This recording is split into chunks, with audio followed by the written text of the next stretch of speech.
Hello दोस्तों, welcome back to my channel craze for study. दोस्तों, आज की वीडियो में हम पढ़ने वाले हैं क्लास 7 का मैथ एक्सरसाइज 4.4 हम आज पढ़ेंगे। इस एक्सरसाइज में प्रायिकता से रिलेटेड क्वेश्चन है। पहला क्वेश्चन है, बताइए कि निम्नलिखित में से किसका होना निश्चित है, किसका होना असंभव है तथा कौन हो भी सकता है, नहीं भी हो सकता है। तो यहाँ पर पहला क्वेश्चन देखिए, त्रिभुज बनाने पर 3 शीर्ष बनेंगे। त्रिभुज हम बनाते हैं तो हमें पता है कि त्रिभुज के 3 शीर्ष बनेंगे ही बनेंगे, यानी कि ये बात निश्चित है कि त्रिभुज बनाने पर 3 शीर्ष बनेंगे। तो इसका आंसर हम लिखेंगे निश्चित है। निश्चित है, क्योंकि हमें पता है जब हम त्रिभुज बनाएंगे तो उसके 3 शीर्ष बनेंगे। सेकेंड नंबर का क्वेश्चन देखिए, एक सिक्के को उछालने पर पट आएगा। अगर हम किसी एक सिक्के को उछालते हैं तो या तो वो जीत आएगा, ठीक है, या तो जीत आएगा या फिर पट आएगा, पर ये कोई ज़रूरी नहीं है कि वो पट ही आएगा। तो इसलिए हम इसका आंसर लिखेंगे हो भी सकता है या नहीं भी हो सकता है, ठीक है। इसका आंसर हो जाएगा हो भी सकता है,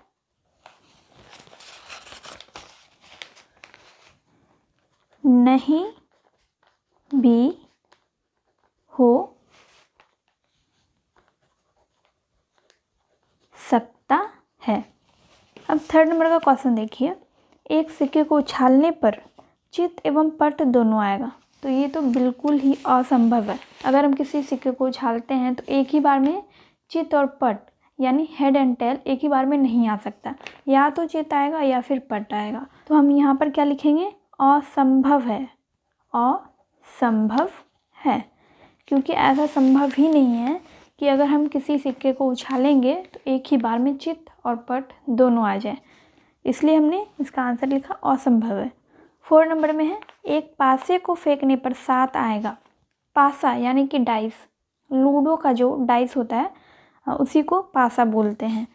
तो अगर हम किसी पासे को फेंकेंगे तो फेंकने पर या तो 1 आएगा या 2 आएगा या 3 आएगा या फिर 4 आएगा या 5 या 6 आएगा।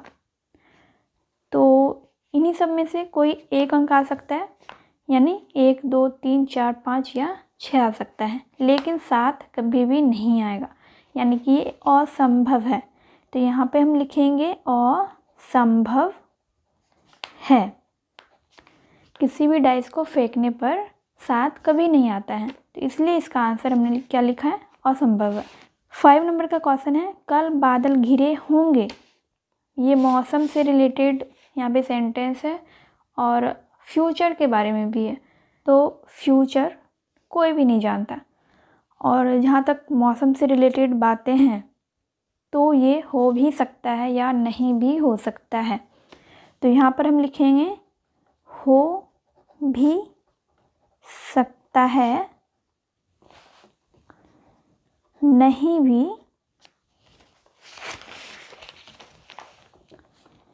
हो सकता है। 6 नंबर का क्वेश्चन है, यह मैच भारत जीतेगा। इसमें भी हम निश्चित नहीं कह सकते कि मैच भारत ही जीतेगा, ऐसा हो भी सकता है और नहीं भी हो सकता है। तो यहाँ पर वही आंसर होगा, हो भी सकता है या नहीं भी हो सकता है, नहीं भी हो सकता है। तो हमारा फर्स्ट नंबर कंप्लीट हो चुका है। अब हम सेकेंड नंबर का क्वेश्चन देखते हैं। एक एक पर्ची पर 1 से 8 तक संख्याएं लिखी हुई है, उन्हें एक बॉक्स में रखकर अच्छी प्रकार से मिला दिया जाता है। बॉक्स के अंदर से बिना देखे एक पर्ची निकाली जाती है, तो निम्न की प्रायिकता क्या है। किसी बॉक्स में 1 से 8 तक संख्याएं लिखकर पर्ची को डाला जाता है और उसको अच्छे से मिला दिया जाता है। अगर कोई बॉक्स के अंदर से बिना देखे उस पर्ची को निकालेगा तो उसके हाथ में कौन कौन से अंक वाला पर्ची आएगा, या तो 1 आएगा या 2 आएगा या 3 4 5 6 7 या 8। तो इन्हीं अंकों में से कोई पर्ची हाथ में आएगा, क्योंकि यही मतलब 1 से 8 तक अंक ही लिखा हुआ पर्ची जो है बॉक्स में है, तो पर्ची उठाने पे इन्हीं अंकों में से कोई एक अंक आएगा हाथ में। और ये टोटल अंक कितना है? टोटल अंक है 8। तो यहाँ पर हम लिखेंगे कुल परिणामों की संख्या। कुल परिणामों की संख्या 8 है। अब पहला क्वेश्चन है संख्या 5 प्राप्त करना, यानी कि संख्या 5 की प्रायिकता। संख्या 5 की प्रायिकता। संख्या 5 यहाँ पर कितने बार है? एक बार है, तो यहाँ पे हम ऊपर लिखेंगे 1, और कुल परिणामों की संख्या 8 है, तो यहाँ पे नीचे हम 8 लिख देंगे। तो फर्स्ट नंबर का आंसर हो गया 1/8। ठीक है, सेकंड नंबर में देखते हैं। सेकंड नंबर में है एक अंक की एक संख्या प्राप्त करना। तो सेकंड नंबर देखकर यहाँ पे हम लिखेंगे एक अंक की एक संख्या की प्रायिकता। एक अंक की एक संख्या की प्रायिकता। एक अंक की एक संख्या। अब यहाँ पर देखिए कुल संख्या तो यहाँ पे लिखा हुआ है, तो यहाँ पे सारी संख्याएं एक अंक की ही है। सारी संख्याएं एक अंक की ही है। तो एक अंकों वाली कितनी संख्या है यहाँ पे? 8। तो यहाँ पे ऊपर हम 8 लिखेंगे, और नीचे कुल परिणामों की संख्या 8 है, तो नीचे भी हम 8 लिखेंगे। 8 8 कट जाएगा तो क्या बच जाएगा? 1। तो 1 हमारा आंसर हो जाएगा सेकंड नंबर का। थर्ड नंबर में देखिए 5 से छोटी एक संख्या प्राप्त करना। थर्ड नंबर यहाँ पे देकर हम लिखेंगे 5 से छोटी एक संख्या की प्रायिकता। 5 से छोटी एक संख्या की प्रायिकता।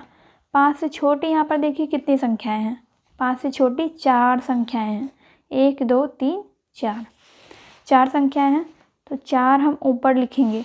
हम इस वाले 4 को नहीं लिख रहे हैं, बल्कि इन चारों अंकों की संख्याओं को लिख रहे हैं। 1 2 3 4, टोटल 4 संख्याएं हैं 5 से छोटी, इसीलिए हम यहाँ पे 4 लिख रहे हैं। और नीचे हम 8 लिखेंगे। 8 क्यों लिख रहे हैं? क्योंकि यहाँ पे कुल परिणामों की संख्या 8 है, यानी टोटल ये जो अंक है टोटल 8 अंक है, इसीलिए हम सब में नीचे 8 लिख रहे हैं। ठीक है, तो 4/8, इसको हम डिवाइड करेंगे तो 4 एकम 4 और 4 दूना 8, 1/2। 1/2 हो जाएगा हमारा थर्ड नंबर का आंसर। फोर्थ नंबर में देखिए 5 से बड़ी एक संख्या प्राप्त करना। 5 से बड़ी एक संख्या प्राप्त करना। ठीक है, यहाँ पे हम देते हैं 4 नंबर और देखते हैं 5 से बड़ी कितनी संख्याएं हैं? 3 संख्याएं हैं, 6 7 और 8, 3 संख्या हैं। तो पहले हम लिखेंगे 5 से बड़ी एक संख्या की प्रायिकता। 5 से बड़ी एक संख्या की प्रायिकता, तो इसका क्या हो जाएगा? 5 से बड़ी है 3 संख्या है, और नीचे हम लिखेंगे 8, 3/8 हो गया। तो ये हो गया हमारा 4 नंबर का आंसर। तो सेकंड नंबर तक हमारा कंप्लीट हो चुका है। अब हम थर्ड नंबर का क्वेश्चन देखते हैं। थर्ड नंबर में देखिए रानी और रीला में कौन पहले गाना गाएगी, इसका निर्णय करने के लिए एक सिक्का उछाला जाता है। रीला के पहले गाने की प्रायिकता क्या है? तो बहुत ही सिंपल सा क्वेश्चन है। जब हम एक सिक्के को उछालते हैं तो एक बार में क्या आ सकता है? या तो हेड या फिर टेल, यानी कि या तो जीत आएगा या फिर पट आएगा। तो यहाँ पे हम लिखेंगे सिक्कों को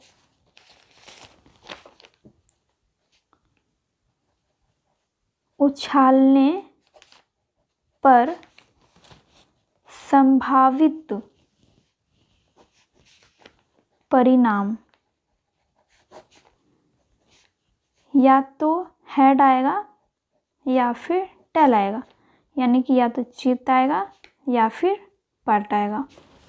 दो ही चीज़ आ सकता है, या तो चित या फिर पट, यानी कि परिणामों की संख्या क्या हो गया, परिणामों की संख्या 2 हो गया।